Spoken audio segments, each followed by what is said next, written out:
I'm not even sure he has it or something.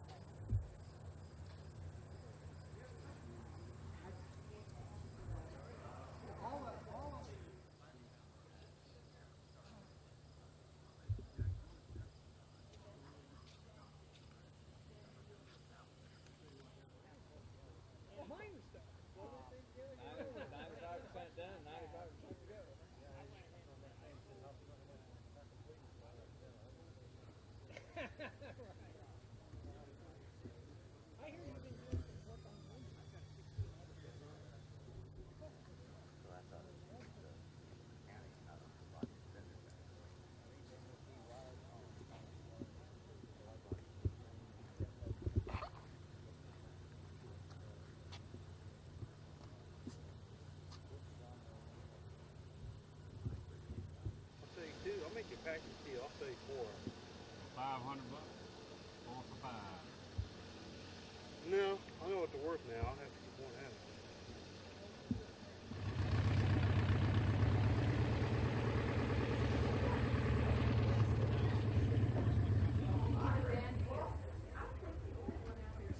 Works for me. Works for me, I don't care. Well, I'll probably put the Working on your case for quite a while. Okay. I figure.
Hi, Mark Jones. I'm from Wales, Wisconsin, and I built a Rand Robinson KR2S. Mine is fairly well modified. It is not the original stock version as built from the plans. I've got the new AS5046 airfoil, and the tail feathers are also not to plan. The plane itself has been widened at the shoulders about 3.5 inches. I'm about 39 3/4 inches at the shoulders. And the height of the turtle deck has also been extended about 1 3/4 inches height to give me headroom that I needed to be able to get my headset on. And I'm flying with a Corvair engine, Corvair 110 horsepower engine, and that's pulling me along at about 138 miles an hour cruise right now. The prop I've got on currently is a Sturba 5454. I do have a Cincinnati on order that I'm going to change out and see what a 54, 52 Cincinnati will do for me.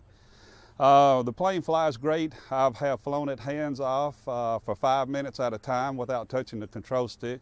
Just a little bit of rudder input to keep it straight and level. I can put the plane in a bank. I can release the stick, and it will maintain the bank and altitude just as if you were holding it, no problems. Plane, like I said, it flies great. It stalls about 54, 55 miles an hour. Top cruise is 138 that I've gotten so far. I like to fly it at about 2950 RPM. Maximum RPM is about 3200 RPM. I built the tri-gear version, which really is forgiving on landings especially. When this plane touches down, it does not get into ground effect and float like the tail draggers will.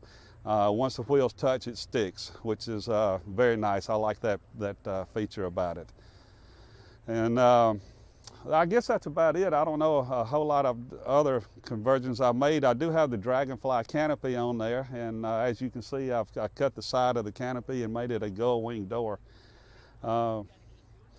Underneath, flaps, yeah, I do not have flaps on this plane. I went with a speed brake. The speed brake is 9 inches by 30 inches wide, and it's electric actuated with an RV motor. I hate to say that on this film, but it's an RV motor that's in there that does the actuation on it. It takes about 7 seconds for it to deploy to about 80 degrees deflection. And it will stop. What I'll do is when I'm on downwind at about 100 miles an hour, I turn base leg at about 95 or so. I'll drop the speed brake down about 50%, and that'll get me down real quick to 85 miles an hour. When I turn final, I like to be about a mile out on final, and once I'm set up and got a good glide going, I will drop the speed brake all the way down, full deployment. And she'll just settle right down. Like I said before, when she touches down, she sticks. She doesn't bounce unless I hit too hard, then she'll bounce. But basically, it's pretty smooth landing. This is a very forgiving plane, and I've been real happy with it. It took me 7 years to build it, almost to the day. I started March of '98, and March the 21st of '98, and I flew it March the 20th of 2005. And it's been a lot of fun. Highly recommend it. Thank you.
Tail low the wheels, and the wheels will just roll right along and just push forward a little bit on the stick and roll on, and the tail will settle down.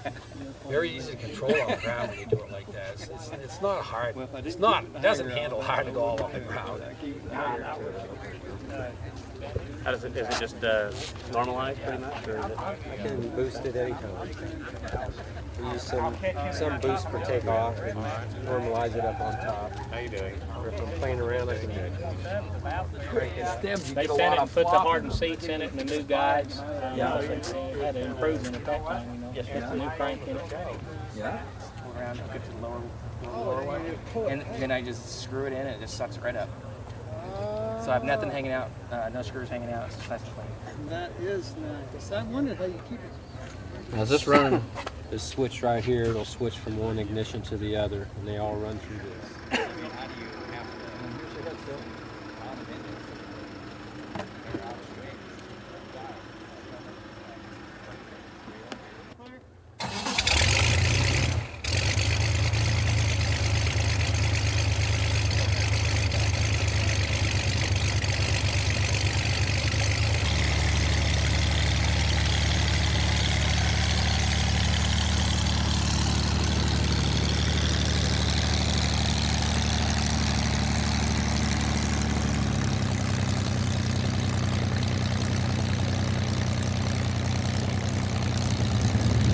Leland's going to have a lot of fun.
My airplane is experimental 837 Juliet Juliet.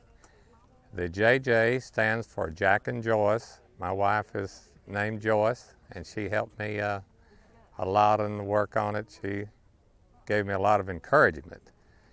And started building it in 1989 with 3 friends, and they were helped a lot, did a lot of work on it, and then for various reasons they wanted me to finish it and take the plane. And so now then I finished it up totally, and they're still encouraging me. But anyway, they kind of burned out a little bit on it. But anyway, one of my hobbies is studying Spanish, so I named it Avioncito, which means little airplane in Spanish. And it's been a lot of fun building it. I finished it in 1999, 1 year after I retired. I retired in '98, and when I was working, I could spend very little time on it. I'm a retired auto mechanic, and the business took an awful lot of time. And so after I retired, that second year, or that first year of retirement, I worked full time and got it finished and flying. And it's a lot of fun to fly. It flies with this cruise prop that I have on it now. It cruises about 132 to 135 miles an hour at 2950 RPM. And it climbs out well, and the temperatures on the CHT and the oil temperatures are good. I have to climb out a little bit shallow at 100 miles an hour to keep my temperatures down. But I did all of the body work on it, but I did have a friend that is a professional painter do the painting. My wife designed the design and the colors. She's the artist in my family. And it's been a lot of fun, and I enjoy the KR2 gatherings a lot when I can come. And it's been a lot of fun building and a fun plane to fly. It flies real well. It's just a standard KR built to specifications of the original plans. One of the things that came out of the modifications was from Ken Rand Designs was you needed to move the engine out 2 inches further forward on spools. Well, instead of doing that, we just built the firewall 2 inches further forward. So we have the standard mount with no 2-inch extensions on the engine mount.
staging of the wood. It got an 84-inch prop on it. What would that cost? That cost $700. How much was it? Yeah, I calculated the equivalent of inflation on all of them.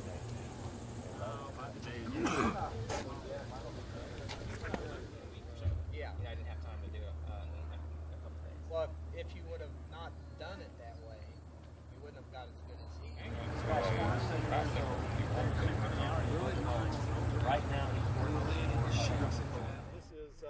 This is November 8575 Charlie, a KR2, built in 1990 by Richard Lind. I'm the third owner.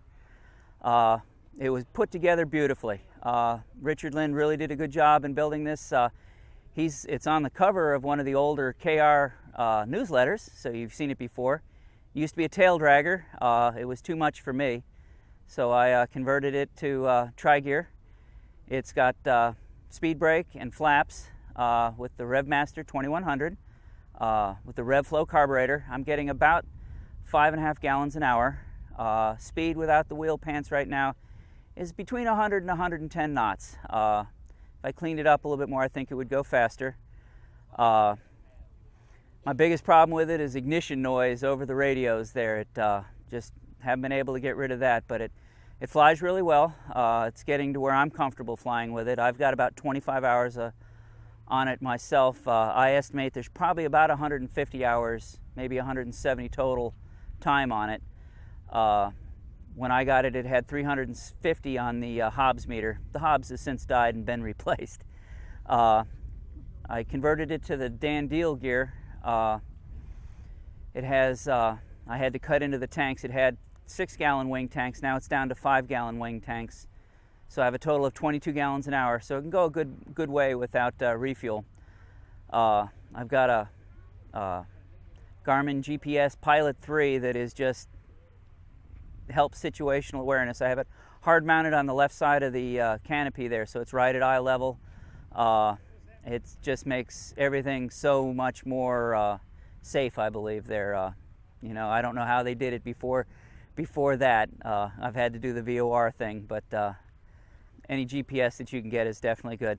I did a top overhaul after I got it from pistons out. Burns no oil, 6 hours here, maybe 1/8 of an inch down on the dipstick. I got the airplane right after 9/11, so the patriotic paint scheme with the screaming eagle in the bullet hole seemed to be appropriate at the time there. Painted it pure white. It's an acrylic enamel with a clear coat with red pearl in the paint there. That's what gives it the red cast there.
This is 937 Juliet Whiskey. It's a KR2S. I started building November 2nd, 97. Made my first flight May 28th, 2004. It's got a 2180 Great Plains conversion. I used boat trailer wheels because I operate off from a 1,300 foot grass runway. And the bigger wheels are better for that. And I have flaps, but otherwise it's pretty much the stock KR2S. It cruises at 135 miles per hour, burns about 4.5 gallons an hour. I like the speed, and it's a lot quicker on the stick. I was used to a Taylor Craft, which I also own. And it's a lot more fun to fly as far as being quicker and faster, and the fact that I built it myself.